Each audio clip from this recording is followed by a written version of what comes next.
First things first, I apologize for my very disheveled and wet appearance. It is hotter than Jessica Alba out right now, and I'm dying. I have AC in the car, but every time I go to use it, the C5, that I'm speaking about, I have AC in the car, but it's so hot out that every time I try to use it, the coolant temp gets to like 230, 235 is the highest I saw it degrees, and I just don't like it sitting there. So, of course, I put the windows down and I turn the heat on because I care more about the car than my own health. But speaking of the car, the C5 Corvette again is what we're speaking of here. The C5 is on the freaking fritz. Now, I've been driving the car a ton. Almost every single day I've been driving it. But it's been doing some kind of weird things recently, and I have had about enough of hitting the reset button like 8 times whenever I want to go drive somewhere. It's very annoying, and it's very embarrassing when I have a woman in the passenger seat and she's like, oh, very cool Corvette, and I have 8 lights on and I have to hit reset 800 times to clear all the error messages. They think you're driving a real shite box instead of a classy and beautiful C5 like this. So as you guys know, or if you've been a follower for a while, but if you didn't know, I have C6 Corvette wheels on my Vette, all right? These are wheels off of just a base model C6, any C6 year. I believe the base model came with these. And I've had these C6 wheels on the C5 for, it's gotta be over 2 years now, with not a single problem at all, until now.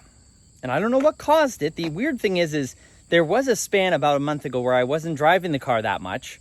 I don't know if that could have caused any problems. The car it didn't sit for a month straight, but it felt like it did. But that's the only difference in the lifespan of the Vette in recent memory that I can think of. So I'll show you guys what happens, all right? Say it's a beautiful, beautiful sunny day like it is. We would like to go for a drive. So we climb in the car, shut the door, and we put on our seatbelt like the good little boy that we are, okay? Then we reach for our keys, insert them into the ignition, clutch in, as per usual. Let it do its thing. And, oh, we're already hit with the error messages. Oh, what are we getting already? Good, let's turn it on. Okay, let's see. Right now we got reduce handling. Left, you shut. Shut up. Just kidding, that has saved me a lot. Link for it down in the bio. But anyways, here we go. Okay, we got service tire monitoring system. Oh, we got service ABS too. That one's not new. Service active handling. That one's not new. Maximum speed 55. Reduced handling. Left rear. Okay, now it's saying left rear. And on the drive over here, it said left front. So yep, glorious. ABS. So we go ahead and we hit reset 800 times. Now you guys see why that gets annoying, okay? It's very freaking annoying. And as you can see, it's showing our English. And as you can see, it's showing our rear left tire having 0 pounds of air in it. And I can assure you, it does not have 0 pounds of air in it. It just does not. So I'm gonna go ahead and shut that off so that we don't overheat, because we're already at 220. And this is still yelling at me that we've got problems. Ugh. Look at how hot it is. Just my hand or whatever was resting on this. It's literally dripping all over it. That's gross. Now, the thing is, the service traction control and the service ABS lights, oh, I stood up too fast. Those don't really bug me because those have come on and off for the entire lifespan of the car. And I know that's a common thing. It's, you know, maybe once a week those lights will come on and then they'll just turn off on their own. Next time I shut the car off, turn it back on, they'll be gone. But the tire pressure stuff is the odd one. And it always says that it's my left side. The left front or the left rear, it always is like, yeah, it's 0. But it always likes to switch sometimes. Sometimes it's the front that has 0, and sometimes it's the rear. When I'm telling you guys, there's air in both. Plenty of air. Now, I don't really care if my tire pressure monitoring system works or not. I don't think it did when I put the C6 wheels on, or I don't think it read correctly or whatever, and I just didn't care. I am up to date on my maintenance, and I check my tire pressures manually, regularly, because I don't have a lot of money, and you can get better gas fuel economy by keeping your tires inflated to the correct pressure. So I'm pretty on top of that stuff. It's just more annoying to me that now I keep having to hit reset 800 times every time I get in the car. It's just getting real old, and I've been doing it for like 3 days now. So we're gonna head home and we're gonna try a simple way of fixing this and a more complex way that's still not really that complex. 5 minutes later. All right, we're back at the garage now, where we're gonna try my personal favorite method, the easiest one, the old unplug it and plug it back in method. Here we go. We're just gonna do this, and a little bit of this.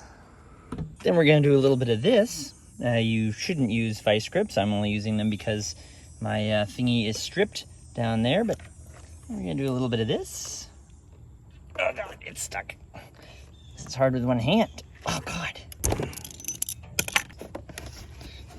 We're gonna leave that disconnected.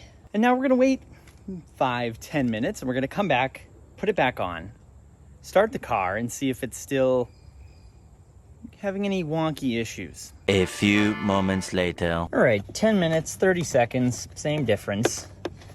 Let's plug this back in. Try not to get zapped in the process. Come on, you can do it. Perfect. Now it's the moment of truth. Let's see what happened. All right, here goes nothing. X-band, K-band. All right, well, I still got those ones. Laser. Yeah. GPS connected. It looks like there's no tire pressure monitoring. Let's turn it on. All right, so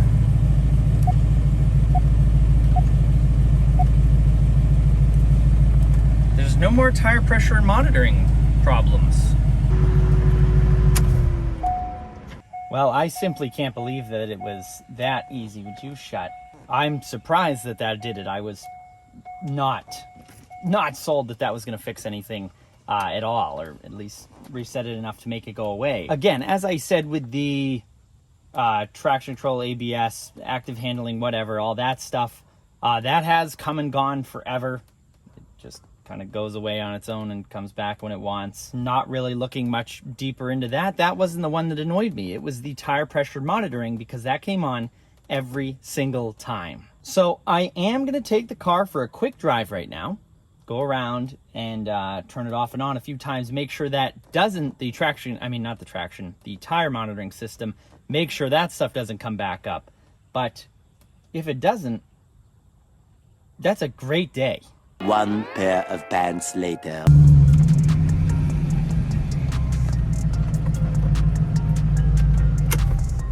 Well, drive complete.